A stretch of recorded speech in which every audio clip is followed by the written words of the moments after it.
Welcome to this case study of Tata Technologies. It is not an investment recommendation, buy or sell recommendation of any sort. It's purely for educational purposes. The decision to buy or sell any of these shares should be based on your advice from your financial advisors or based on your convictions. Yeah, let's get into the video. So it's been almost an year since the Tata Technologies IPO has come up. It's been from the Tata family, and the IPO was a huge success. I think it was listed on, gave 100 percentage return on the first day of listing itself. But from that point, we have seen a downfall in the shares. So we are trying to see if it is a good opportunity to accumulate Tata Technologies, analyze its current market performance and the future potential of the shares. So, um, I'll give a general introduction to Tata Technologies first, what they are doing, what are their future prospects, and what the market see about them, what the management see about the company, some of the financial results, and a few technical analysis of the shares. This might help you to make a decision and conclude on how to whether you want to invest in this company right now or not. And you can find if this is an attractive price to buy this share. So let's get into the video. Let's see the position in the market right now. You might be knowing that they are into services. Almost 80% of their business is relied on the services which they provide to their clients. Mostly the clients are from the automotive or the aerospace industry. Big players, big names like Airbus, Honda, McLaren, and they have some of their OEMs partners as well. So, and this company is known to retain their customers. Like 98 to 99 percentage of their customers haven't changed in last few years. So 80 percentage of their, as I have told you, 80 percentage is from services.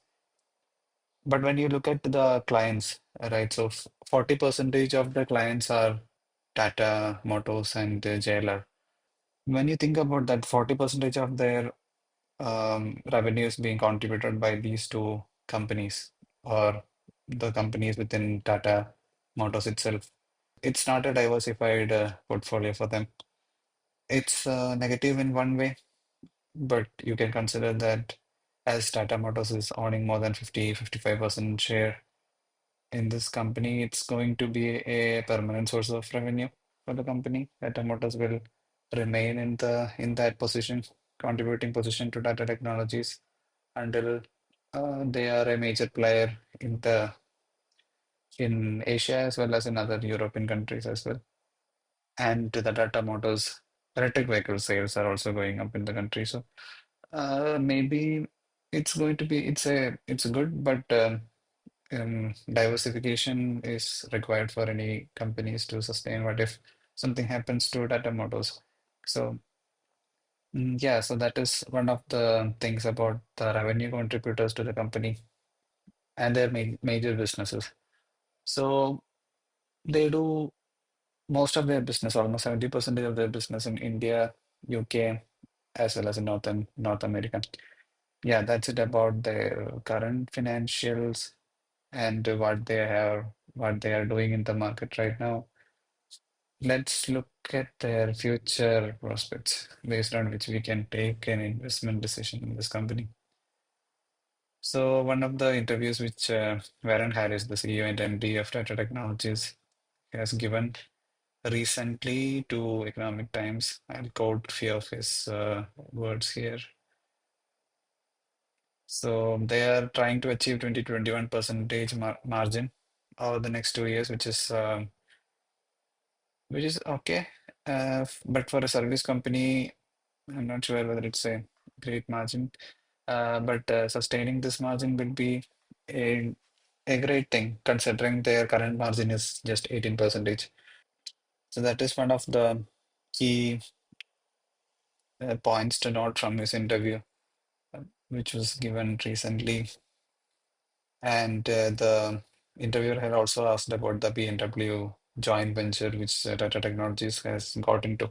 They have entered into a joint venture with BMW, that is a 50-50 partnership. So this helps Tata Technologies in multiple ways. One is they can diversify their portfolio, diversify their source of revenue and their customers. So they are partnering for the automotive software for BMW. This is a positive sign, as I see, because BMW being one of the largest luxury car sellers in India, coming up with a joint venture for BMW in India and BMW also considering Tata Technologies as their partner here is a positive sign. And BMW is also pushing their EV models. Recently, they have introduced many luxury-oriented electric vehicles in Indian market. I think that's it about so what the management or the CEO thinks about it to sustain the operating profit margin. The fund houses has given some estimates for the shares, so they are estimating it to reach 1,330 from the ICI shares. So it's ICICI Technologies at least is bullish on the share.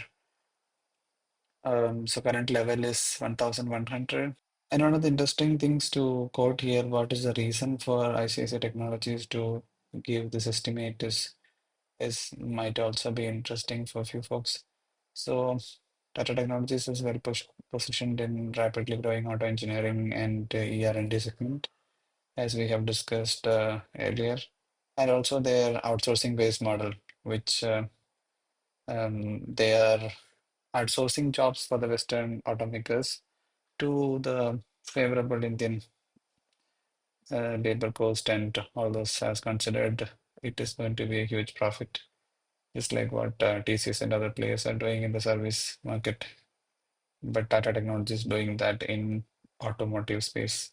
Okay, so there is another interesting article which Tata Tech has given to few of the analysts.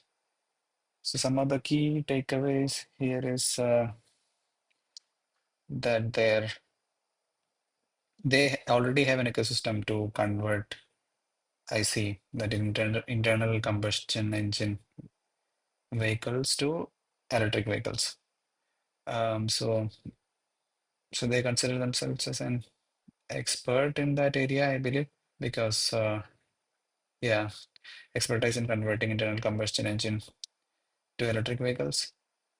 They have done that for Tata as well. So if some players are entering into the market, some new automakers are entering into the market, it will be they might not have the R&D to invest in a new chassis for this new vehicle. We'll introduce a EV only model initially.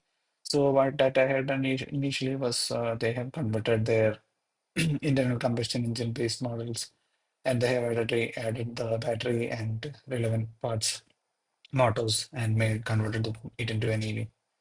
So Tata Tech was behind that, I think so. So they are claiming to be an expert in that area, which is good. I think Volkswagen can take help from them. I'm just joking. So and they have improving the partnership with their OEMs. Yeah, Agaritas, I think, is this company called. So they have made a partnership with this company, which is providing battery solutions, which might also help us. They are working in the EV space more. And some buzzwords for the recent times, AI everywhere in product design, sales, car insurance. Yeah, generative AI models can be used here, decreasing the human labor intensive jobs can be reduced, and yeah, they have a potential here as well. So that's it about their future prospects, which company has provided. Let's see their current revenue and their position. So as you can see, it's almost a year, and the price 52-week high was 1333. From then, it was in a continuous downturn. Now it looks like a bounce back. There have been an increase in the volume in this past 2, 3 months, and few of these highs were broken. Looks like it's yes, it has moved above the 50-day moving average, and the 50-day moving average is about to cross. The 200-day moving average if someone is considering such technicals right now. Um, let's come to the operating profits from 2022 December to June 2024. It's almost remains the same. Like there is no significant improvement in the operating profits over 2 years, or if you consider 1 year term, June 2023, there is a decrease.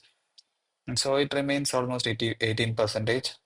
This is where the CEO's statement to bring the OPM to 20 percentage and 2021 level. Um, it's an achievable target for them in 2, 3 years is what they are telling. When you look at the shareholding patterns, promoter, Tata Motors and the Tata Investment, Tata Financial Solutions, yeah, Finance Limited, it remains the same. So they have majority of the stakes in the company. Foreign investors had reduced the stakes in the company over past after the IPO has come. DIS has also reduced their stake in the company. 2.5 percentage to 1.78 is the recent one. Public somehow has added the shares. It's increased from 40 percentage to 41.2 percentage. Coming to the technicals of this company. So, as you can see, like as mentioned earlier, it had reached 1300 after the listing. It has never broken any of its previous highs. It was always moving in the downward direction. But from August onwards, we have seen some previous highs being broken, and there were few volume additions. So this looks like a positive sign for me. As Tata sales are increasing in the country, BMW sales are increasing in the country. Both of their investments seem to increase, I believe, and outsourcing business as well. Some are telling hybrids are the way to go, some are telling EV is the way to go, but the statement from Nitin Gadkari, the electric vehicles are to have a similar price with the other internal combustion engine based vehicles. So I think if the electric vehicles prices are getting reduced in the future, their revenue will also go up. As Tata being the major player in this sector, Tata Technologies is the direct beneficiary. And also in the luxury segment as well, BMW is having higher sales. I think it's a good time to accumulate this share. And if you're considering the technicals, I have marked this. So if there this will be a resistance zone because multiple times they have come and touched these positions before. So 1140 to 1160. So if you are a safe player and want to wait, you can consider these levels.